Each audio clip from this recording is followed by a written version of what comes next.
Hey guys, my name is Matt Johnson with whoismatt.com, and you cannot tell me that there is not a game of 3D chess being played right now between Sony and Canon. Toward the beginning of 2020, Canon began trickling information out about the R5, leading to a ton of speculation that they were going to completely dominate mirrorless cameras with 8K raw video and 4K video at 120 frames per second. In July, they officially announced the R5, along with its little brother, the R6. In the 3 weeks it takes to start shipping the R5 though, a lot of information starts to come out about how badly this camera overheats. Sony, season opening, they jump in, announce the long-awaited A7S III, and put the camera on sale for pre-orders 2 days before the R5 ships, just enough time for people to cancel their R5 pre-orders for the A7S III. Checkmate, Sony? This isn't the end though. Not even close. Sony sets a shipping date for the A7S III for September 24th. And suddenly, in a press release, Canon says they will be announcing a new cinema camera on September 24th. That camera ended up being the new C70 cinema camera, and I literally know filmmakers that pre-ordered an R5, then canceled their R5 pre-order for an A7S III, and now that the A7S III has shipped to them, they're now planning to return it to buy the C70. You can't make this stuff up. It's insane, but I don't think it's over yet. A few weeks ago, Sony announced they will soon be releasing the FX6, a smaller version of the FX9, and Canon has said that the C70 isn't releasing until November. So now, of course, I'm wondering, what is the next move going to be? Is Sony going to wait to announce the specs of the FX6 until right before the C70 starts shipping so they can steal some customers back from Canon? I told you, this is 3D chess, and we as the customers are the ones that are ultimately winning because competition like this is so good for us. So let's talk about the C70 then. Having recently purchased an R5 and then a month and a half later subsequently selling that R5, that camera did so many things right, but it was overshadowed by very bad overheating that made me conclude that professional filmmakers should not rely on it. In the days and weeks after that camera was released, more information came out that made it appear that Canon was actually using an artificial timer that led to the camera's overheating, with people speculating that Canon was intentionally limiting the camera's recording time because they did not want the R5 to cannibalize sales from their cinema line of cameras. At the time, this seemed ridiculous because many of Canon's newer cinema cameras cost significantly more than the R5, with cameras like the C300 Mark III selling for $11,000, a huge premium over the $3,900 of the R5 that arguably puts it out of the reach of many customers. But here comes the C70, and in comparison to Canon's other cinema cameras, they have been very aggressive with this pricing, with the C70 only costing $5,500. Still, quite a chunk of change, but what do you get for that $5,500?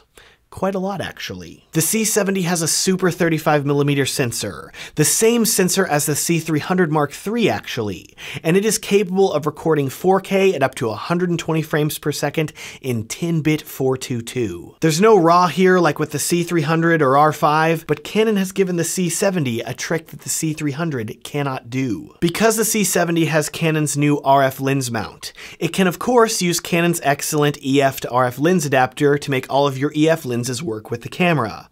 But more than that, Canon has also created a new lens adapter, a speed booster that will work with EF lenses to essentially turn the C70 into a full-frame camera, while also making the lenses sharper and giving them an extra stop of brightness. So your f4 lenses are now f2.8 lenses. The first time I ever heard about a speed booster, I thought it was some sort of magic, and now that I kind of understand the physics, it's still magic. So what are you saying here, Matt? You're saying that Canon is basically giving us a baby C300 Mark III, but there's an adapter for it that can turn it also into a baby C500 Mark II.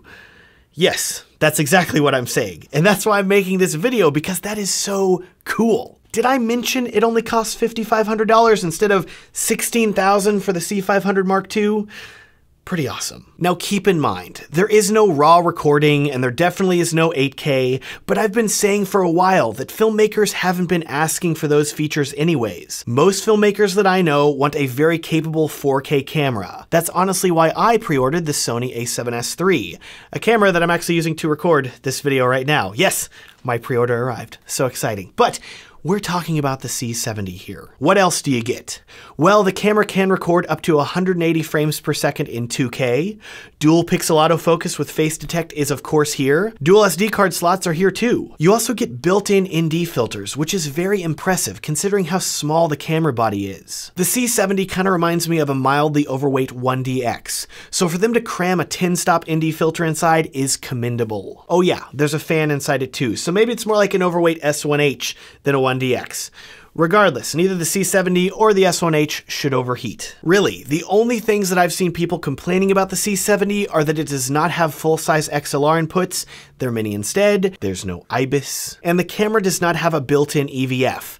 That's it. From a specs perspective, I think the Canon has knocked this camera out of the park. And if you have been burned by the Canon R5 or R6 overheating, not literally but figuratively, then I think the C70 definitely deserves a closer look. Alternatively, if you're a filmmaker that has been stubbornly holding on to the C100, desperately waiting for a Mark III version of that camera, I don't think you're gonna see it. I think this is the successor to the C100. In fact, the only reason that I say that I think it is the successor and not that I know that it is the successor is that rumors are saying that Canon has another cinema camera planned for later this year called the C50. Can we imagine for a second a camera like the C70 with a similar body style, but that only records up to say 4K 60 and maybe it costs $3,000 to $4,000?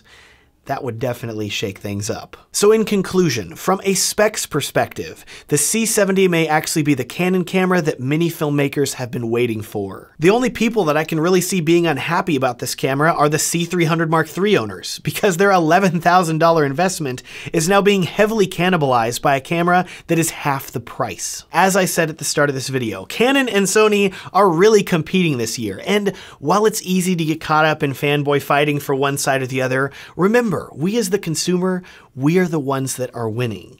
So, should you buy the C70? If you have a lot of Canon lenses and want to stay in the Canon ecosystem, I think this could be a great choice.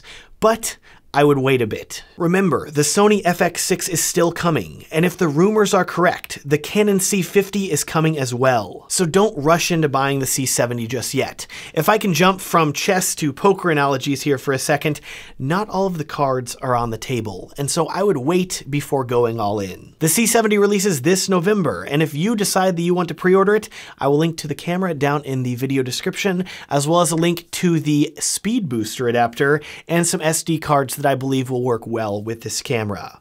Thank you so much for watching. It would be a huge help to me if you would consider liking this video and subscribing if you want to see more camera-oriented videos like this in the future. Also, I happen to film weddings. Do you film weddings? Do you want to book more couples? If so, I've created a free guide that's going to walk you through some practical steps to help you book more couples and film more weddings. It's a completely free gift to you. You can download it as well at the link down in the video description. Thanks so much for watching and have a great day.